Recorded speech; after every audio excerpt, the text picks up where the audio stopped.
बड़ी खबर का रुख कर लेते हैं जंग के हवाले से। ईरानी फौज ने वीडियो जारी किया है। अमेरिकी ट्रूप्स को चैलेंज किया है ईरानी फौज ने। IRGC बोला वी आर वेटिंग। तो वी आर वेटिंग के वीडियो यहां पर जारी किए जा रहे हैं और IRGC अपनी तैयारियों को लेकर, अपने जज्बे को लेकर लगातार वीडियो भी साझा कर रहा है।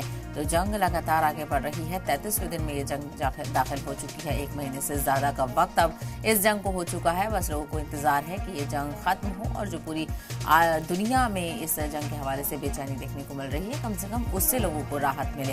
हालांकि इसी बीच ईरानी फौज की तरफ से वीडियो का दौर जारी करना लगातार जारी है। अमेरिकी ट्रूप्स को चैलेंज किया है इस वीडियो में। IRGC ने कहा है वी आर वेटिंग। तो इस तरह की चीजें, इस तरह की तैयारी ईरान की तरफ से काफी वक्फे से देखने को मिल रही है, जहां पर ईरान कह रहा है कि हम हर तरह के खतरे से निपटने के लिए तैयार हैं और किसी भी हमले का मुंह तोड़ जवाब ईरान की तरफ से दिया जाएगा। और इसी को लेकर IRGC ने वीडियो भी जारी किया है।